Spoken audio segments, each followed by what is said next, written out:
Gabriela y yo somos bichos raros porque nos gusta el marketing.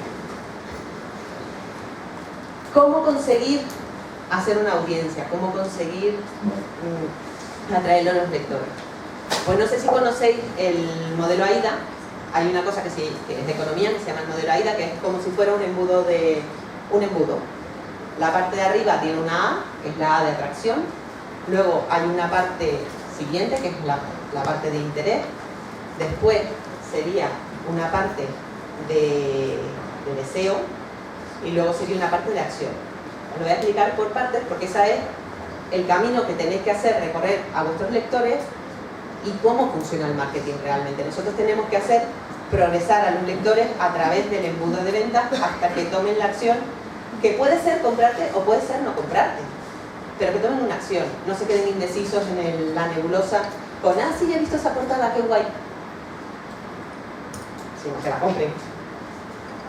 Entonces, la primera parte de atracción. ¿Qué hay ahí? Pues ahí están las redes sociales y está el SEO. Vamos primero a hablar de redes sociales, porque lo del SEO suena así como feo. Eso no es lo feo, ¿no? Las redes sociales están para atraer, no están para vender. Y las redes sociales necesitas manejarlas sabiendo qué lector es el que quieres atraer. De manera que si tú no tienes blog, no te sirve. Cuando hablo de blog, hablo de sitio de contenido. O sea, el blog puede ser un canal de YouTube, puede ser un podcast, ¿vale? O sea, el sitio de contenido me refiero en general. Pero en las redes sociales, si tú no tienes un blog detrás, no te sirve para nada. El que no tiene sitio de contenido es un nómada digital, no tiene casita digital. Las redes sociales son muy mutables, cambian constantemente y el contenido que queda en redes sociales al día siguiente ya no está. Entonces, las redes sociales tienen que manejarse con un objetivo y es el atraer a los lectores a tu blog. ¿Y cómo atraes a los lectores a tu blog? Pues si tú cuelgas 80 veces compra mi libro, evidentemente no se van a quedar en tus redes sociales. Se van a ir dando leche. Entonces, lo que tienes que hacer es colgar un contenido que les interese. Y ese contenido solamente tiene que ser en un 20% tuyo. El resto tiene que ser contenido de otras personas que estén dentro de tu género, que te va a servir para dos cosas. Una, para crear enlaces con personas que están dentro de tu nicho, que les puede interesar a tus lectores. Y luego, para atraer a los lectores que te interesan, claro. Entonces, eso por una parte de redes sociales. Hay varios errores muy gordos que cometemos en redes sociales de forma habitual. El primero es compartir una red social en otra. Cada red social tiene su público objetivo. Cada red social funciona de una manera. Si tú compartes en Twitter, he publicado una foto en Facebook, al que está en Twitter dice, valga. No entra. Porque la gente que está en Twitter, por ejemplo, novela negra es un género muy típico de Twitter. Entonces, si tú publicas en Twitter constantemente cosas de Facebook, la gente que te va a seguir en Twitter por novela negra no se va a meter en Facebook porque Facebook no funciona en novela negra. Vale, cada red tiene su público. Entonces, la idea de público objetivo es una de las ideas más fundamentales del marketing. El tú saber exactamente a qué persona estás escribiendo, a qué persona estás escribiendo tu blog, a qué persona estás dirigiendo tu contenido, es fundamental. Pero cuando digo persona, singular. O sea, tú tienes que tener una idea de una persona en la cabeza con sexo, con edad, con situación sentimental, situación económica, con lo que le gusta leer, con lo que le gusta comer, con lo que le gusta hacer en su tiempo libre, con absolutamente todas las cosas que hace. Es muy fácil si os cogéis pues, a alguien que ya conocéis, porque si no es más difícil y pensáis en esa persona cada vez que escribís. ¿Por qué digo esto? Pues la gente me dice, no, pues son muy... Bueno, de hecho, en los cursos es la parte más difícil de todas. O sea, cuando yo siento a la persona a decirle, define tu público objetivo, se me definen ellos mismos. Y entonces tú dices, no, guapa, tú escribes fantasía juvenil y tienes 46 tacos. Tú no eres tu público objetivo. Entonces, vuelve a empezar desde el principio. Entonces, ¿por qué digo que solo una persona? Porque esto es como si tiramos una piedra a un estanque. O sea, si tenemos un estanque y tiramos una piedra gorda, veis que las ondas van llegando a todo el estanque. En cambio, si nosotros un post lo hacemos para fulanito de tal, otro post lo hacemos para no sé quién, en redes hablamos de otras cosas, porque nuestro público objetivo, nuestros libros de 12 años para arriba, como me suelen decir también, lo que hacemos es tirar un puñado de arenilla al estanque, y cuando tiras un puñado de arenilla al estanque, ¿qué pasa? Que las ondas son chiquititas y ahí se quedan. No llegáis a todo el estanque. Si tú enfocas a un público concreto, poquito a poquito vas llegando al resto. Pero de la otra manera no. De la otra manera diluyes esfuerzos y se queda en nada. Que es uno de los fallos más gordos que tienen los escritores. Vale, segundo punto de la atracción, el SEO. El SEO es algo también muy coco para todo. Porque la gran mayoría de los escritores, en mi caso por lo menos, yo soy tecnopléjica total, y entonces a mí me costó mucho entender el concepto de SEO. La vez que lo entendí mejor fue cuando me dijeron que el SEO era como un editor. El SEO recibe 100 novelas al día, como los editores de Penguin, por ejemplo, y entonces se revisan esas 100 novelas, la primera página solamente, ¿vale? Y en esa primera página ven faltas de ortografía. Esas novelas se las vuelan, ya no leen más. Si hay fallos de SEO, Google lo que hace es se vuela sus blogs, se hunden en la miseria de las búsquedas. De las novelas que le quedan, que sí que cumplen con el SEO, el editor ese dice, bueno, esta tiene, el primer capítulo engancha, estas no, fuera las que no enganchan. Todas aquellas webs que tienen un dominio gratuito o que tienen una velocidad baja de carga, el editor se las va a cargar. Son factores fundamentales. Y, por ejemplo, los roll-up, esos maravillosos que cuelgan las editoriales en sus webs, las neutralizan en la miseria de Google. Son horribles. Los widgets de Twitter, de Facebook, de Goodreads, son horribles para la carga de la web. Una web cuanto más sencilla, más diáfana, más clara, mejor. Y luego, de todas esas novelas que le quedan, va a determinar con ojo lector. O sea, va a ver si el contenido es interesante, si la estructura está bien, si los personajes están bien construidos, si todo cuadra. Esas webs, esas novelas, son las que ponen las 10 primeras posiciones. Y aquella que vende más es la que está en la primera. En la segunda página de Google es el mejor sitio para esconder un cadáver. Nadie mira la segunda página de Google. Entonces tenéis que estar en la primera, en esas 10. Y tenéis que hacerlo manejando palabras clave. La palabra clave es otra gran incógnita. Porque para manejar palabras clave tenéis que saber qué escribir. Y las etiquetas es algo que odiamos con todas sus... Pero es que, vamos, tenéis que etiquetaros para poder manejar la web. Luego ya podéis saliros del tiesto cuando tengáis la audiencia, claro. Pero al principio hay que enfocarse. Hay que tirar la piedra gorda al estanque. Entonces, palabras clave, por ejemplo en mi caso, fantasía juvenil, comedia romántica. Si buscáis en Google fantasía juvenil, mi blog sale el segundo, el tercero, el primero, dependiendo de lo que busqué. ¿Por qué? Porque he buscado, antes de escribir los posts, diseñas, o sea, tú eliges un tema, lo escribes, sin hacer caso al SEO, y luego te pones a pensar, vamos a ver, esta temática, ¿cómo la busca la gente? Hay herramientas gratuitas para buscar esas palabras, las buscáis, veis cómo la busca la gente, y entonces diseñáis el título y la URL conforme a eso. Y luego vais poniendo pues, las imágenes que estén optimizadas para web, que no se llamen IMG 200 no sé cuánto, sino que se llamen fantasía juvenil, o cómo escribir, yo qué sé, o reseñas de no sé qué, pero que se llamen relacionadas con el tema. Que además estén las imágenes optimizadas para ciegos. No sé si sabéis que los ciegos leen con lectores de voz. Entonces, si no pones el alt en las imágenes, los ciegos no las ven. Y Google eso lo valora como experiencia de usuario. Con lo cual tiene que estar relleno todos los puntos de las imágenes. Y luego, la gran mayoría de nosotros, cuando entramos en un blog, lo que hacemos es escanear. O sea, vemos primero los títulos, si nos interesan los títulos, leemos el contenido, si engancha.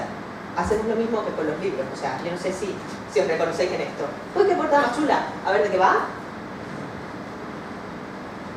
Primera página. Vale, me lo compro. Pues lo mismo hacemos con los blogs. O sea, ¡Uy, qué diseño más chulo! A ver, ¿de qué va? 3 títulos. Vale, me lo leo. Vale, me suscribo.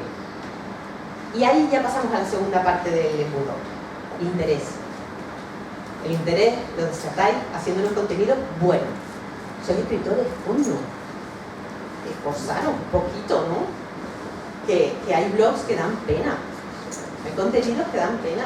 Porque se ve el blog como, bueno, es que me tengo que hacer un blog. No. El blog es parte de vuestro trabajo. Es la forma de llegar a vuestros lectores. Y si no atraéis con el blog, no van a llegar a los libros. Los libros están al final del embudo. Entonces, lo que tenéis que hacer es hacer un contenido muy atrayente dentro de vuestra temática, claro. Para conseguir que esa persona que llega a tu blog diga, yo quiero saber más de esto, y se suscriba. Entonces, al suscribiros, estáis dando acceso al mail. Y el mail es una de las cosas más básicas. Todo el mundo mira el mail todos los días, o casi todos los días. Y casi todo el mundo tiene mail. Yo solo conozco una persona sin mail que es mi padre. De resto, todo el mundo tiene mail. Entonces, la forma más sencilla de llegar a vuestros lectores es manejando el email marketing. Y el email marketing no se maneja invadiendo la casa de esa persona. Cuando tú tienes un invitado una vez a la semana, a lo mejor, o una vez cada mes, pues un invitado a lo mejor que te interesa, que tiene una conversación agradable, ¿qué tal? Lo recibes con los brazos abiertos. Cuando ese invitado nada más entra por la puerta y dice, ¡compra mi libro!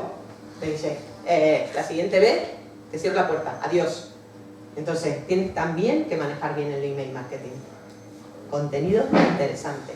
Y sé que todo esto es tiempo, pero es que hay que hacerlo. Si no, no hay lectores, así de claro. A mí me hace gracia, me hace mucha gracia, cuando la gente dice, ¡ay, no sé qué! Los libros de youtubers. ¿Sabéis el trabajo que lleva un canal detrás? Por ejemplo, la cantidad de horas de edición, de búsqueda de temas, de diseño de guiones, de diseño de títulos, de etiquetas de SEO, de todo eso que lleva un youtuber. Es un currero. Tienen audiencia. ¿O no? Es lo mismo, ¿vale? Si es un blog, si es un canal de YouTube, si es un podcast. Los podcasts ahora están en una época dorada, están como estaban los blogs en el 2008 con el IPC. O sea, los podcasts ahora tienen muy poquitísima competencia. Y ahora con un título que sea compatible con el SEO, tenéis muy fácil lo de destacar. Y a lo mejor podéis aprovecharlo pues, para hacer entrevistas de autores de vuestro género e ir ganando una autoridad, e ir ganando contactos. Los contactos no son todos al final. Estamos en la fase de interés, necesitamos que nuestros lectores tengan deseo de comprar nuestros libros. Entonces, ¿cómo lo hacemos? ¿Cómo lo hacemos? Pues eso, mediante el email marketing vamos creando una relación de confianza, vamos poquito a poquito recomendándole libros de otras personas, recomendándole contenidos que puedan interesarles, recomendándole cosas dentro de su género. Y también es fundamental que hagáis limpio. O sea, el email marketing, yo os digo, sí, no, hay que tener una lista de correo grande, vale, sí, pero hay que tener una lista de correos sana. Hay una de las cosas que se obsesiona a la gente y es en el número de seguidores. El número de seguidores no es importante. Es importante la tasa de conversión. ¿Qué quiere decir eso? Quiere decir el número de esos seguidores que te compran. El número de esos seguidores que se convierten en fans y recomiendan tus contenidos, recomiendan tus libros. Esos seguidores son los importantes. A mí me da igual tener 300 seguidores que 9.000, porque yo lo tengo comprobado con los afiliados. Hay afiliados que tienen 15.000 seguidores en redes sociales, una lista de correos de la hostia, y cuando promocionan algo, venden a lo mejor una cosa. En cambio, hay gente que tiene 300 seguidores y vende una currada, porque esos 300 seguidores son verdaderos fans. Los números no son importantes, lo importante es la calidad de los seguidores, la tasa de conversión. Y eso es una cosa que tenéis que ir mirando cada mes, un día al mes, tenéis que dedicarlo a mirar las analíticas. Google Analytics es vuestro mapa de ruta. Tengáis el sitio de contenido que tengáis. Tenéis que mirar las analíticas, cómo os llegan a vuestro blog, de qué red social os llegan, si está funcionando o no está funcionando. Porque Muchas veces hacemos las cosas porque sí, y las cosas tienen que tener un objetivo. Tenéis que tener unos objetivos al mes y al año. Una de las cosas que hace que las cosas funcionen es, normalmente en diciembre, bueno, gente como yo, sé que vive de esto, te sientas y dices, vamos a ver, este año qué voy a publicar, cuándo lo voy a publicar y qué voy a hacer, o sea, en el resto. Y según esas fechas vas determinando tu contenido en redes sociales, tu contenido en el blog, tu contenido en todas partes. De manera que vas teniendo objetivos trimestrales y objetivos anuales, como si fueras una empresa. Por eso digo que un escritor es un emprendedor, porque lleva su propia empresa unipersonal. Y puede llegar el momento en que ya no deja abasto y esa empresa unipersonal se transforma en una empresa de 3 personas, como es golpe ahora. Pero en su momento era unipersonal. Y por último, acción. Cuando los seguidores ya son fans, puedes ir volando meses antes en tu contenido. Voy a publicar esto, mirar este personaje, proponer juegos, proponer lecturas conjuntas, proponer una serie de reseñas en blogs que ya son amigos para ir desarrollando una estrategia de venta, que es lo que luego a la larga funciona. Una de las cosas que ha cambiado Internet también en estos años es que los libros ya no son, o sea, las editoriales en general tienen la mentalidad del bestseller, porque son cortoplacistas. Ellos no, o sea, cogen el catálogo hasta 2020, normalmente lo tienen a 2 años vista, y te dicen, pues vamos a sacar esto, y invierten mucho dinero en marketing offline y en marketing en los 2 primeros meses de la salida de la novela. Y luego se acabó. Porque si dan el pelotazo por casualidad, estupendo, porque el libro se vende solo ya con el boca a boca. Pero si no es así, si resulta que el libro, por lo que sea, al principio no despega, bueno, pues ten más libros y tú eres un número. Así de claro. Pero Internet ha conseguido que los escritores tengamos la posibilidad de ser autores híbridos. Es decir, que publiquemos libros más comerciales con editorial y libros que a lo mejor no son tan comerciales, los autopubliquemos. De manera que tienes también que dominar los 2 campos. La no ficción, por ejemplo, es un campo que no merece la pena publicar con editorial, porque se vende muchísimo más tú solo y vamos, es absurdo contactar con editoriales. Los relatos, por ejemplo, es otro género que se vende muy poquito con editorial. Hay determinados temas, o por ejemplo, si tú te metes a hacer personajes LGTB, te ves cerradas las puertas de muchas editoriales. Afortunadamente esto está cambiando, pero hay todavía editoriales muy clasistas y muy retrógradas que esto lo chapan. Y te dicen, no, esto sí, pero no, la madre no puede beber vino en esta escena. O no puede haber un tipo aquí bi, porque no. Y tú dices, pero vamos a ver, es que esto es la vida real. Ya, pero es que no nos interesa. Porque el público objetivo que les compra esa editorial no lo va a admitir. O ellos piensan que no lo va a admitir, que también es más probable, ¿no? Pues eso. Vamos a ver.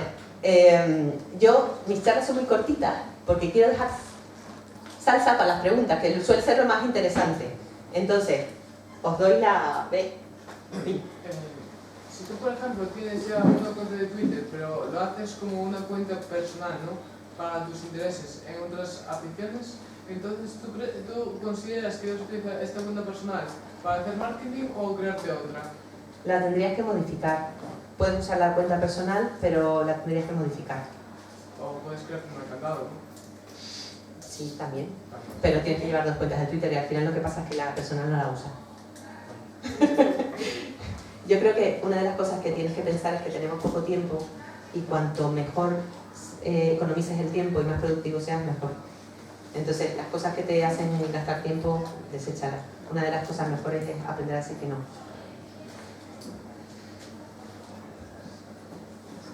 Yo tengo una pregunta. Ayer Gabriel nos estuvo diciendo que si haces ficción y no ficción, lo ideal es que tener un nombre distinto, ligeramente distinto en cada uno. Pero si esa no ficción que escribes es sobre cómo escribir y tal, ¿es mejor que tenga el mismo nombre para que la gente...? Es que depende también del público objetivo que tengas en las 2. A mí me pasa, una de las cosas más complicadas de llevar Molpe y el Fogón es que tengo públicos objetivos diferentes en cada una y las redes sociales no puedo duplicarlas. Entonces, por ejemplo, Twitter yo lo dedico completamente a golpe. Cuelgo cositas de fantasía, pero mi público objetivo son los escritores. En cambio, el canal de YouTube o Instagram están dedicados por completo al fogón.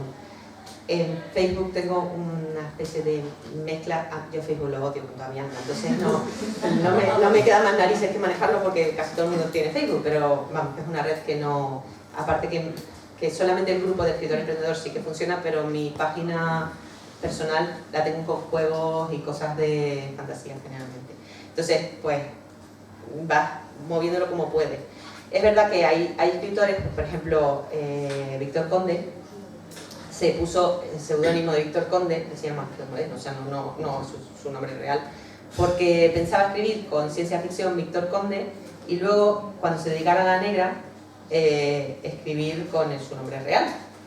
Lo que le ha pasado ahora, que ya tiene una marca personal como escritor de ciencia ficción, es que las editoriales no quieren los libros de Alfredo Moreno, no quieren los libros de Víctor Conde escribiendo novela negra. Entonces, al final, bueno, también un poco depende de las circunstancias. Eso va escapeando el temporal como buenamente puedes, ¿no?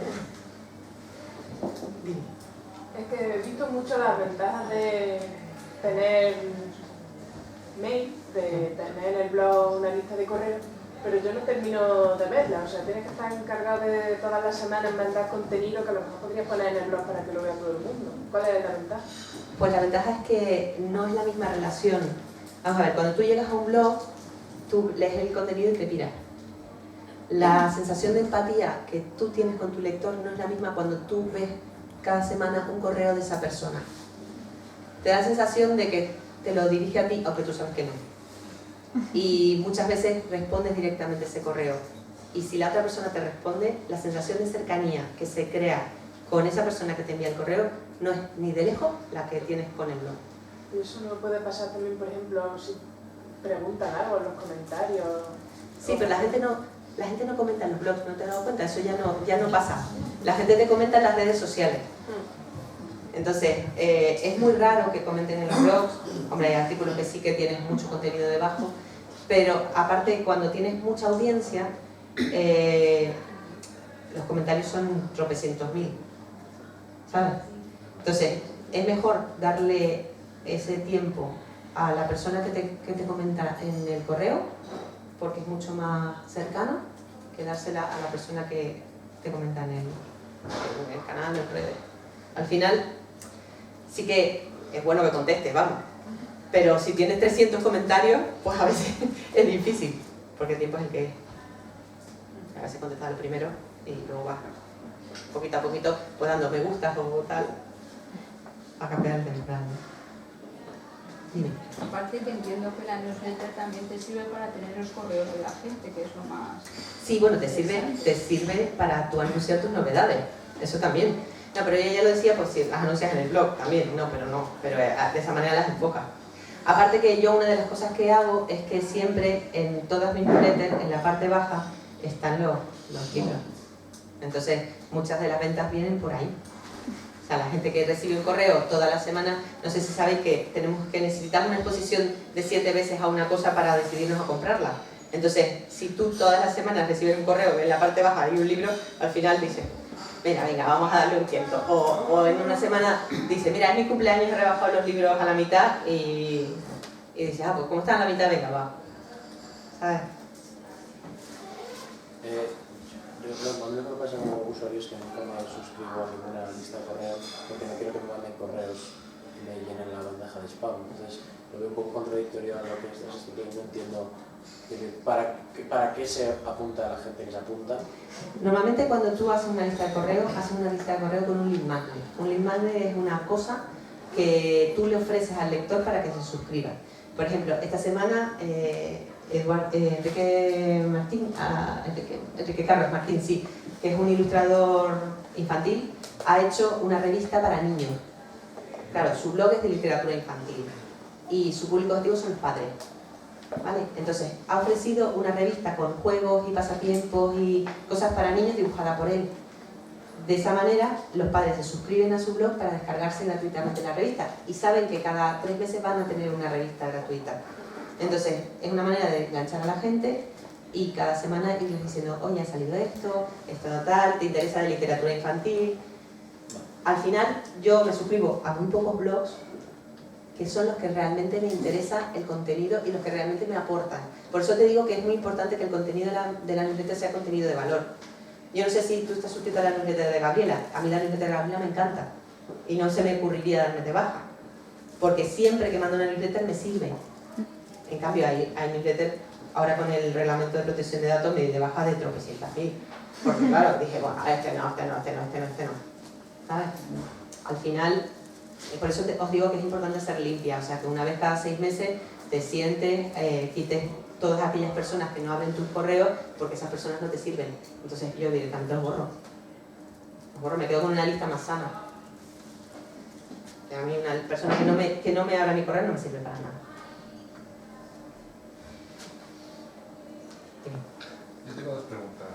Una es respecto a lo que hablábamos antes de la marca, ¿no? O sea, sí. Yo pretendo escribir novela negra, pero también ciencia ficción.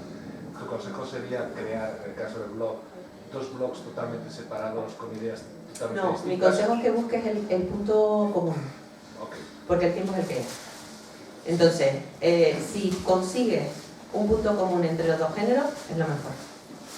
Pero si no lo consigues, pues sí, habría que hacer. Si las 2 géneros son muy diferentes, es difícil hacerlo. Entonces, lo idóneo es hacer un sitio de contenido, por ejemplo, un blog para el sitio donde tú vas a publicar más género.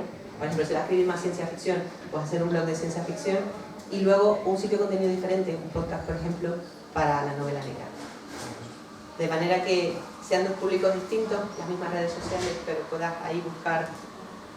Sí, la segunda pregunta iba por ahí, el hecho del podcast.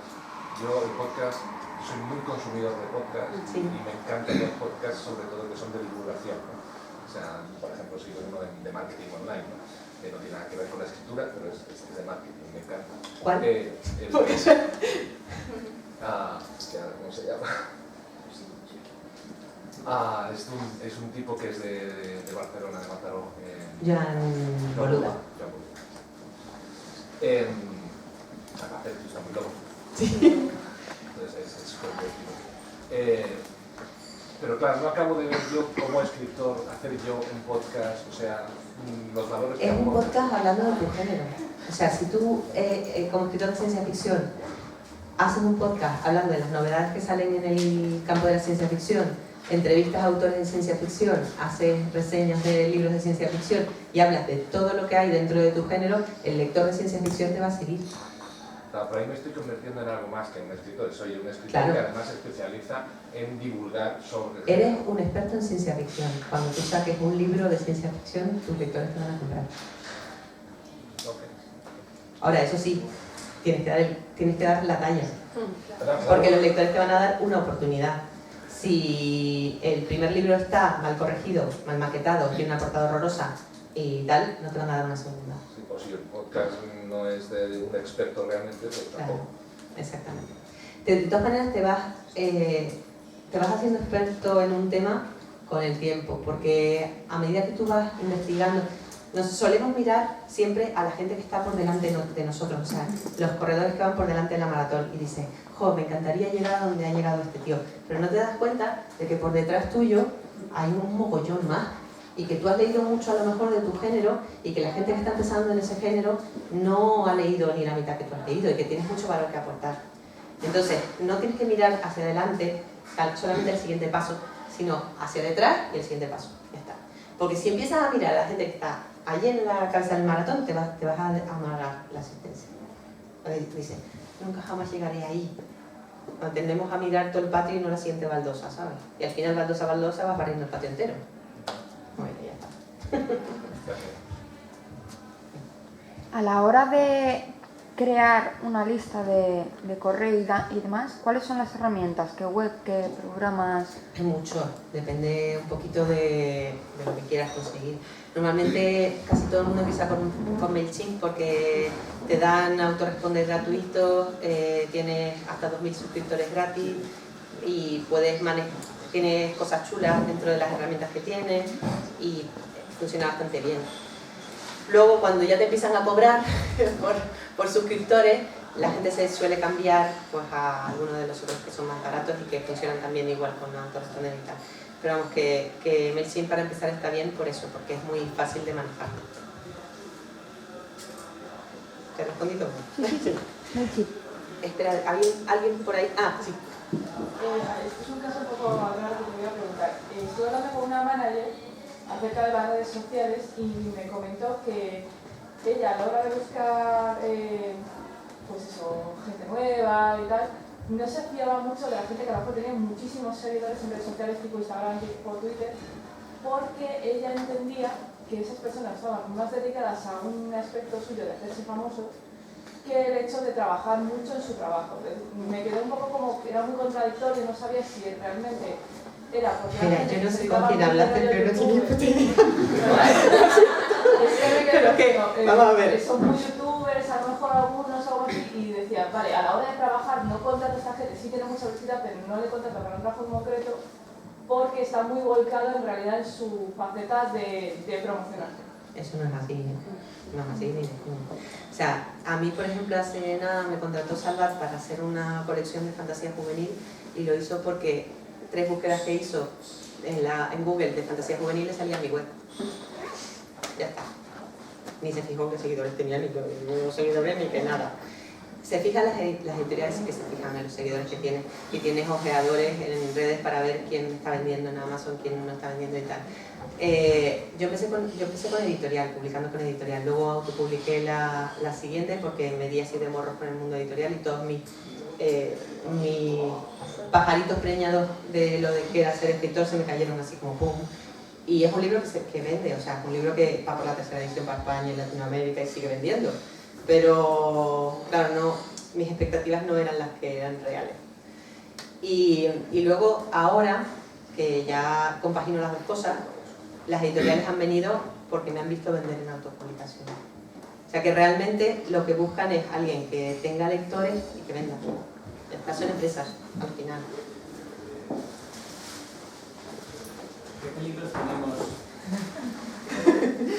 tenemos en las redes sociales cuando nosotros ya sabemos que no podemos llegar a compra mi libro, pero aún así, cuando estás hablando de relaciones o estás poniendo otros contenidos, ¿qué peligros tenemos a la hora de cagarla? ¿Cómo la podemos cagar? La podemos cagar de muchas maneras.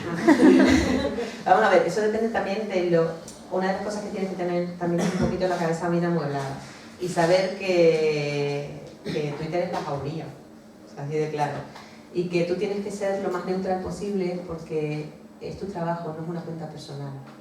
Entonces, tú no te puedes poner a batallar de política, por ejemplo, en redes con una persona que es totalmente fanática del tema contrario. Y porque te pasa que te caen encima y tus ventas bajan una barbaridad. Entonces, tienes que tomártelo como un trabajo. Y tus redes personales, si quieres mantenerlas, bajo candado.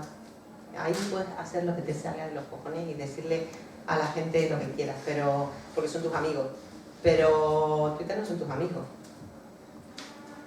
Así de claro. Entonces, escribir es tu trabajo. Entonces, si es tu trabajo, tienes que tomártelo de forma profesional. No puedes poner, ¡hoy me ha venido la regla! Pues, ¿qué le interesa a tu lector eso, tío? ¿Sabes? No. Hay que pensar cada tweet, cada contenido que tú compartas, si le va a servir a tu lector o no. Es una cosa que con el tiempo se mecaniza y ya lo haces de forma integrada y al final dices, oye, no es tan difícil, pero cogerlo como todos los hábitos, o sea, cuesta tiempo. Y muchas veces, además, si no estás orientado, lo haces mal. Porque pues, hay muchísimos escritores que se dedican a contar su vida de milagros en Twitter y aburren. Porque al lector no le interesa que se ha levantado, ha tomado una taza de café, se ha ido no sé dónde. A lo mejor le interesa un puntito, un detalle personal, uno, pero no 80. O en Instagram tiene su cadencia, es una foto diaria, como mucho 2. Si tú cuelgas 80 fotos de un evento, la gente te deja de seguir porque cansas. Porque saturas el de la red.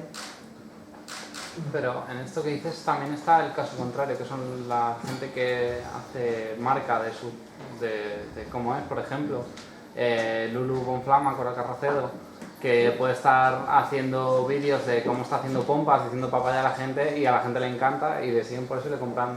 Claro, si entra dentro de su marca personal, de lo que ella quiere dar a conocer de sí misma y de tal, sí, pero por ejemplo, Iria habla mucho, es muy batallante de feminismo de tal y entra dentro de su marca personal eso.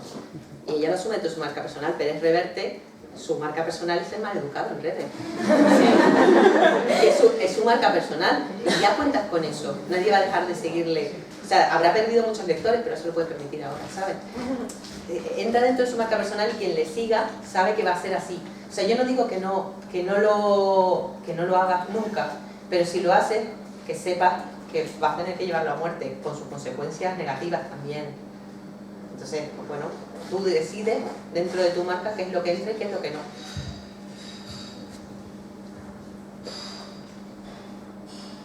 ¿Queréis alguno más? Os he dejado el vídeo. Antes has comentado que en Twitter, por ejemplo, lo que funciona es lo de la lengua.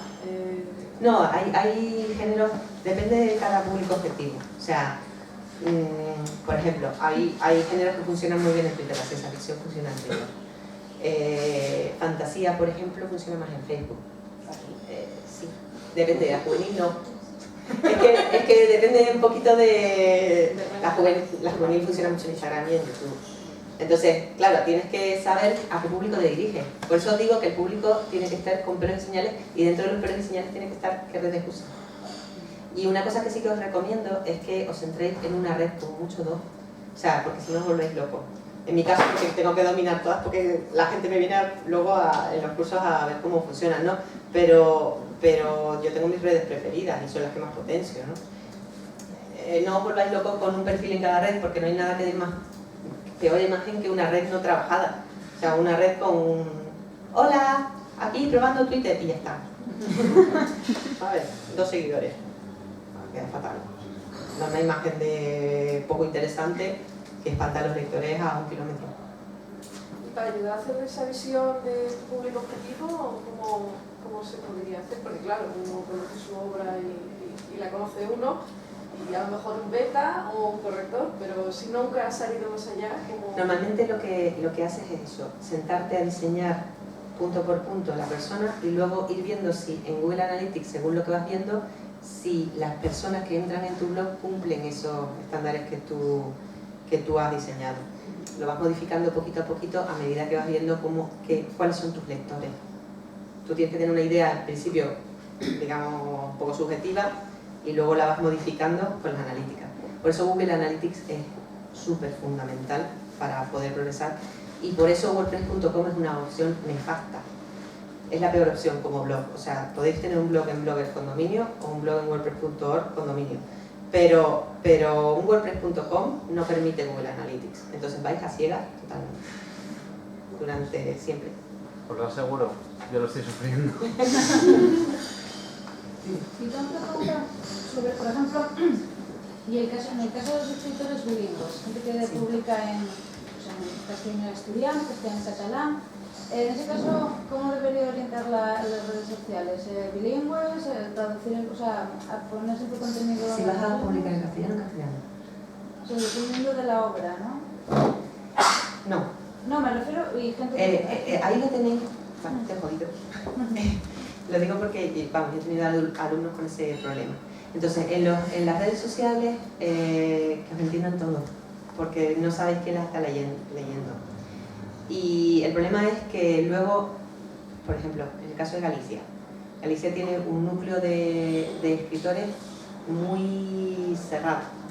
Entonces, si tú te sales del Reddit, a ver cómo te digo, te ningunea, ¿vale? Y es una cosa que te va a cerrar visibilidad para el resto. Entonces, si tú escribes en los 2 idiomas, tu blog lo puedes hacer post en los 2 idiomas, con libros en los 2 idiomas, pero tus redes sociales tienen que estar en castellano. Porque yo abro una red social de un escritor que me gusta un libro y lo veo que está escribiendo en gallego, en catalán, todo el rato, Yo no hablo eso, entonces no lo voy a seguir. Solo te va a seguir la gente de Galicia, de Cataluña, que te entiende. Y a ti te interesa llegar a toda España y a Sudamérica.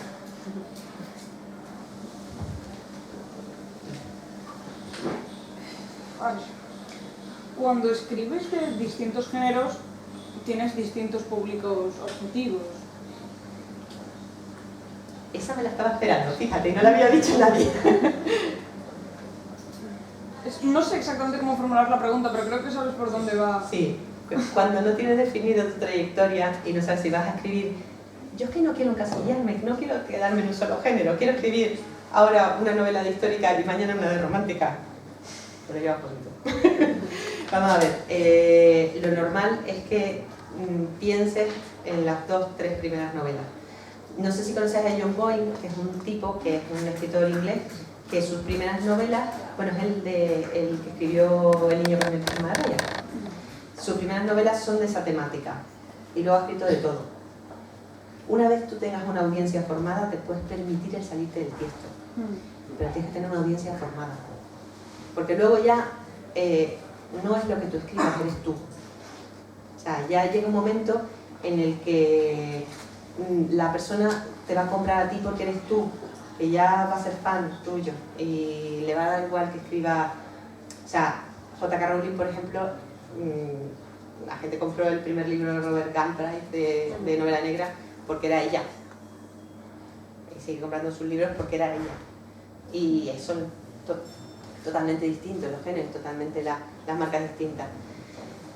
El problema es cuando tú tienes una marca personal y muy potente y no avisas a tus lectores de que la siguiente novela es otro género, que fue por ejemplo lo que le pasó a Félix J. Palma, que escribió la trilogía victoriana y luego escribió una comedia romántica. A ver, es ciencia ficción, vale, guay, pero es una comedia romántica. Y entonces es genial como comedia romántica, pero no avisó a su público que era diferente. Y le vinieron collejas por todos lados. Pero por eso, porque la gente se espera una cosa y se encuentra otra. Y a pesar de que el libro es maravilloso. Entonces, si tienes ideas para cosas de distintos géneros, es mejor centrarte en una. Al principio sí, hasta que tengas una audiencia formada, sí. Sí, luego ya puedes salirte un poco del tiesto o hacer otra segunda audiencia con otro seudónimo o lo que tú quieras. Vale, espérate, primero que... He entendido un poco al principio que está dentro del marketing, ¿no? Que está el concepto de red social y el de la casita digital, ¿no? Sí. Que me ha gustado mucho. Y esa casita digital sería YouTube, podcast o blog, y la red social, Twitter, Facebook, Instagram. Sí. Entonces, decías que puedes tener red social, pero que sin casita digital realmente no... Y al revés. Y al revés también, Sí. esa era mi pregunta. Sí. Sí, porque ya los blogs no solo no son nada. En ti no soy nada, en plan. O sea, el blog ya sin una red social no tienes manera de llegar. Acuérdate que en el embudo lo primero son las redes sociales. Las redes sociales están para captar gente para tu blog, pero si no tienes redes sociales, dependes totalmente del SEO. Y es verdad que con el tiempo, al año o así, haciendo SEO bien, el SEO también te trae gente. De hecho, ahora es más a través del SEO que, o sea, si llevas ya 5 años blogueando, es SEO tu entrada mayoritaria, es lo que tiene que ser. Pero al principio necesitas las redes sociales para que tenga la gente. Pero si tienes, por ejemplo, o sea, ¿podrías crear un podcast sin red social? No. No. Necesita movilidad. Es decir, vale. Aparte que el podcast también necesita el SEO, porque luego vamos a meter en los títulos SEO para llamar a que te localicen en iVoox, en iTunes y todo eso. El SEO hay que manejarlo siempre, en YouTube, en podcast y en blog. A ver, porque había... Sí, sí. A ver, mi profesión no es escribir, sino que aparte también utilizo las redes por mi profesión. Entonces, ¿debería desligarlas? O sea, tener una para cada cosa. Sí. Aunque esté relativamente relacionado. Hombre, si están relacionados, ¿no? Es que no, sí, pero no. A ver, soy periodista y ahora me estoy especializando en ciencia. Claro. Pero... ¿Y escribe? Sí. ¿Qué escribe? Escribo fantasía y ciencia ficción. Bueno, puedes buscar punto intermedio. Puedes buscar punto intermedio, en eso sí. En mi caso, por ejemplo, yo era médico, o sea, digo era porque la bata suena típico. Entonces, mis redes de medicina no tenían absolutamente nada que ver con la fantasía juvenil, con lo cual tenía que llevar 2 redes. Y lo que sí que me fastidió mucho fue LinkedIn, porque LinkedIn, claro, son 2 trabajos realmente, y no tienen nada que ver uno con el otro y solo puedes tener un LinkedIn. Entonces, ahí sí que es complicado de casar, pero en tu caso no, en tu caso puedes unirlo en la misma. Espérate, porque tenía antes. Yo sobre el tema del bilingüismo, que hablamos ya primero que si, por ejemplo, un autor bilingüe, tiene español y catalán o español y gallego y tal, mejor las redes sociales en español. Pero si fuera el caso, que seguramente es menos frecuente, que escribes en español, inglés o español. Depende del público al que quieras llegar. Sí, porque entiendo que, por ejemplo, en la fantasía a lo mejor sí que hay más público en inglés, porque somos algo que consumimos más. Mira, te cuento el caso de Víctor Selles, que Víctor Selles tiene un blog en español y publica fantasía en español, pero además tiene un blog en inglés y publica fantasía en inglés. Y él ha tenido que hacerse 2 blogs y 2 redes y 2, porque son públicos totalmente distintos. El que lee el español puede leerte en inglés, pero estoy seguro que el inglés no te lee en español la gran mayoría de las veces. Entonces, no te queda más remedio que duplicar el trabajo. Pero bueno, esos son casos como muy especiales, ¿no? Sí, ¿no? Son públicos distintos, totalmente distintos. Ahí sí tengo... Yo tengo una pregunta respecto al público objetivo, ¿no? Porque aunque sea el mismo idioma al que se maneje, España y Latinoamérica no funciona con los mismos criterios. Es que tu público objetivo es uno. Es uno, pero es España. Claro, pero llega un momento en el que tú quieres llegar a un nuevo público porque quieres darte a conocer. Realmente no funcionan de la misma forma. Crear contenido diversificado para ambos públicos es un suicidio a nivel de tiempo. Sí. Pero claro, ¿cómo llegas a alcanzar ese público si es tu objetivo? Vamos a ver, es lo mismo que te decía, sí, la piedra. Tu público, si tú vas a publicar en España, tu público tiene que ser español. Y luego puedes ir poquito a poquito añadiendo guiños. O sea, por ejemplo, normalmente las editoriales que publican en España publican también en México. De hecho, yo tengo muchísimas, o sea, mis ventas son muchas en España, pero también tengo un ingreso todos los meses en México bastante potente. Pues vas metiendo guiños a los mexicanos. Y como dicen en México tal, y como, o sea, vas incluyéndolos poquito a poquito. Pero sin perder de vista que tu verdadero público es español. Es un poquito moviendo entre 2 aguas, ¿sabes? Pero sí que el contenido principal y todo tiene que estar orientado a tu público real. No puedes ponerte de repente a hacer vídeos para mexicanos hablando con México, porque no pierdes a los otros, ¿sabes? Claro. Espérate, a ver, ahí. Una cosa, si tú por ejemplo escribes novela de género, pero de temática social, por ejemplo, entonces sí lo puedes compatibilizar con opiniones políticas, porque básicamente... Sí, claro, porque entra dentro de tu marca personal, claro. Vale. Sí. Mi caso es un poco más raro. Yo no escribo novela, yo escribo rol. Sí. Entonces, me estabas diciendo y estaba pensando, el público comprador de manuales y módulos mierdas es público español, porque somos así, pero el público consumidor de contenido online es público americano y inglés mayoritariamente. Y el público español está muy acostumbrado a poner el culo cultural y consumir en inglés porque las grandes marcas son de allí. Cundiría, yo soy bilingüe en inglés, así me daría igual, cundiría ponerte a hacerlo en inglés y perder potencialmente a la gente que tienes más cerca por intentar ir ahí. No, porque tú no vas a vender en Inglaterra ni en Estados Unidos, tú vas a vender en España, entonces te interesa, y más si están acostumbrados a leer en inglés, a ti lo que te interesa es destacar de la masa de cosas. Hay mucha gente que no lee en inglés, entonces te interesa que haya contenido de mucha calidad sobre rol en español, y entonces tú serás el referente en España. Claro, pero para llegar a eso te queda un año de trabajo. O sea, con un año haciendo las cosas bien en SEO, el blog despega. Es un año de curro, de mucha constancia y de hacer contenido de mucho valor. Espera, que creo que ella estaba primero, ahora cojamos todo. Sí. Lo de la casita digital, de blog, podcast y YouTube, ¿son esas 3 únicas opciones? O sí, porque lo demás no es tuyo. O sea, si tú te vas a hacer contenido en una página de Facebook y Facebook cambia el algoritmo, adiós. Facebook muestra su contenido un 4% de los seguidores. Entonces no te queda más remedio que pagar publicidad. Y se trata de evitar el pagar publicidad.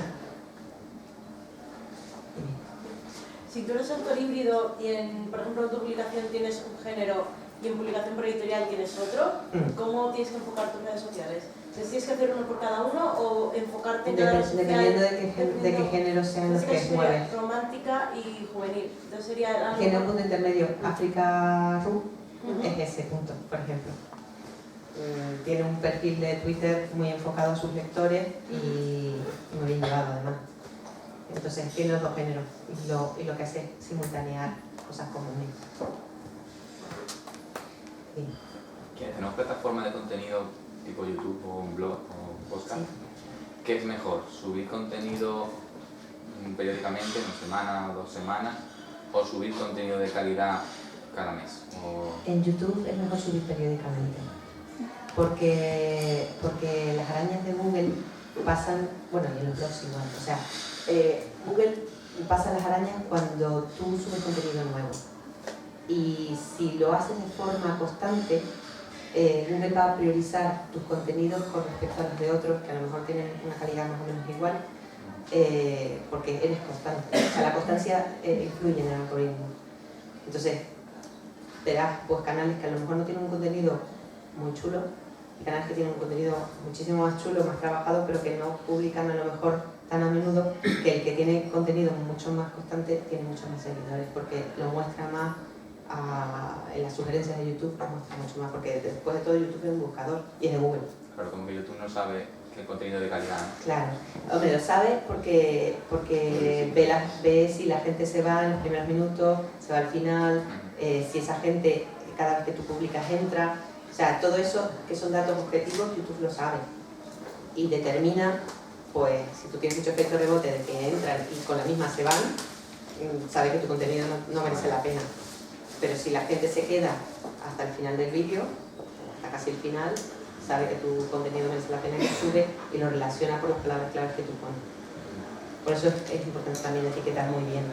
Claro, las etiquetas que no sean siempre las mismas, sino tener unas etiquetas de base del canal, si tu canal está orientado a una temática, y luego modificar 3, 4, te dejan hasta 20 etiquetas, poner 3, 4 etiquetas por vídeo diferentes para que lo relacione con otras cosas. ¿Qué son las arañas de Google? Pues los robots que leen el contenido de todos los blogs, de todas las redes, de todo. El tema de dominios, has comentado, por ejemplo, que WordPress en un dominio es el horror. Sí. ¿Hasta qué punto es importante el tema del dominio y cuáles son los soportes que mejor vendrían para un blog? ¿Los soportes te refieres a...? Blogger, WordPress... Sí. Pues el tema del dominio es importante a efectos de SEO y a efectos de marca personal. Primero porque cuando alguien busca...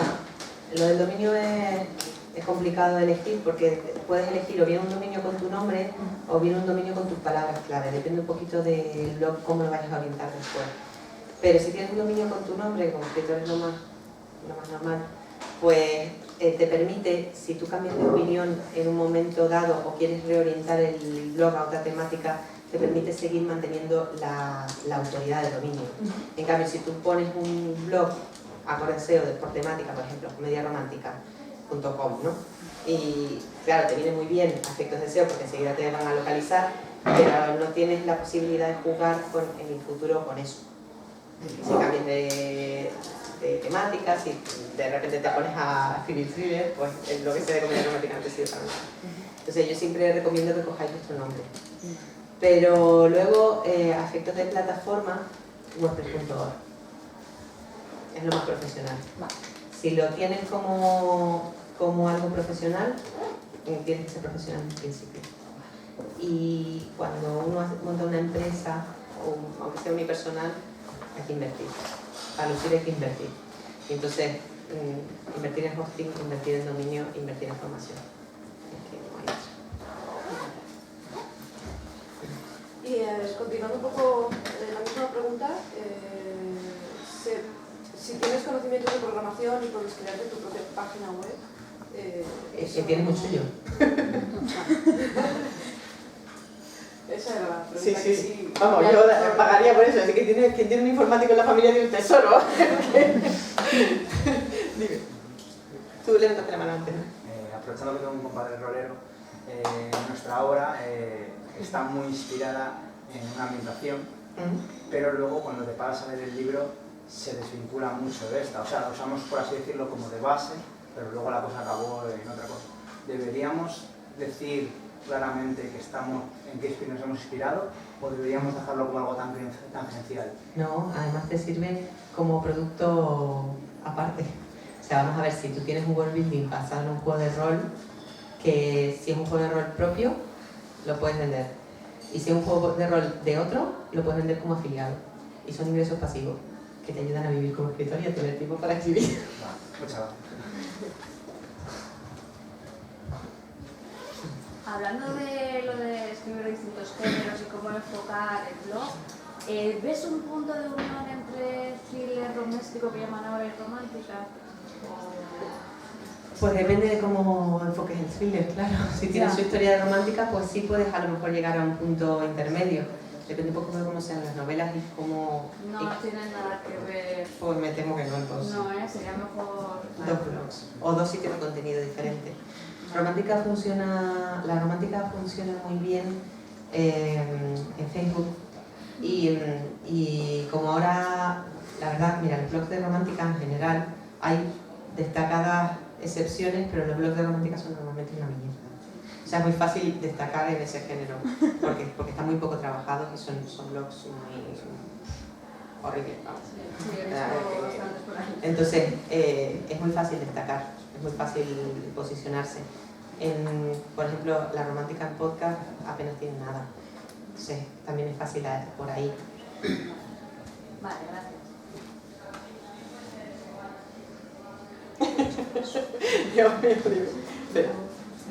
¿Cuál es el mejor camino a seguir para la no ficción? El mejor camino para seguir para no ficción es hacerte un blog que ayude a la gente a la que enfocas esa no ficción. O sea, decir, vamos a ver, ¿cuál es mi propuesta de valor? ¿En qué voy a ayudar yo a mi público objetivo? Y responder a esa pregunta. Por ejemplo, en mi caso, marketing online para escritores. Mi propuesta de valor es eso, enseñar marketing online a los escritores. Es mi parte de no ficción. Entonces, mis libros de no ficción, el escritor emprendedor, ¿qué te hace? Pues te enseña punto por punto cómo hacerlo. Y enlaza luego con los contenidos de la web, con los cursos, con todo el resto.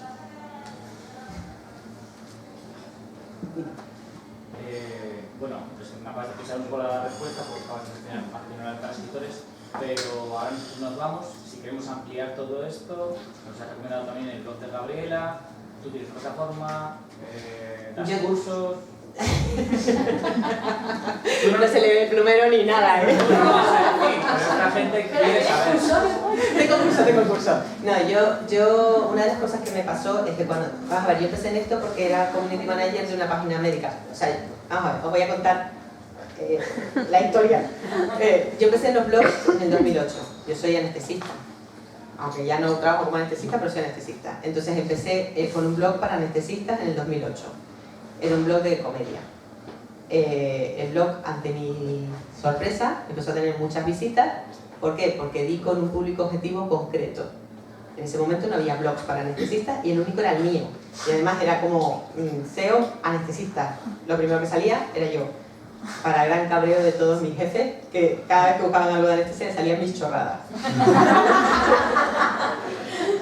Claro, ¿eso qué pasó? Pues hubo dos cosas que me cambiaron un poco la vida. Una fue que una editorial me propuso hacer un libro en el mismo estilo del blog, una novela, y me abrió las puertas del mundo editorial. Y por otro lado, una página web de anestesia me propuso que le llevara sus redes sociales y formarme en marketing online. Entonces, durante 2 años me estuve formando con ellos en toda la parte de blogging, de community manager, de SEO, de todo. Y llegó un momento en el que me di cuenta que todo eso se podía aplicar a la literatura, pero los cursos que había de marketing para escritores estaban todos en inglés. No había nada en español. Y en ese momento, ahora. Pero los cursos que yo me apuntaba eran cursos carísimos. O sea, costaban a lo mejor, yo qué sé, 800 pavos, 1000 pavos, 2000 en ese plan.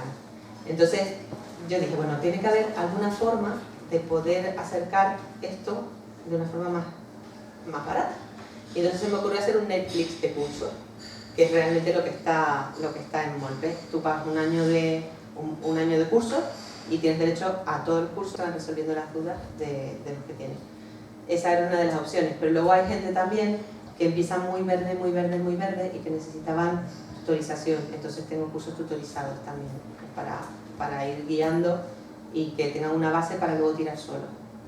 Porque muchas veces pues no planteamos más nuestro público objetivo, planteamos más nuestra categoría temática, nuestra parte primera y pues solo con la plataforma pues está un poco más perdido. Pero vamos esa fue la historia. ¿Ya? Si queréis llevaros el escritor emprendedor lo tenéis aquí, ¿vale?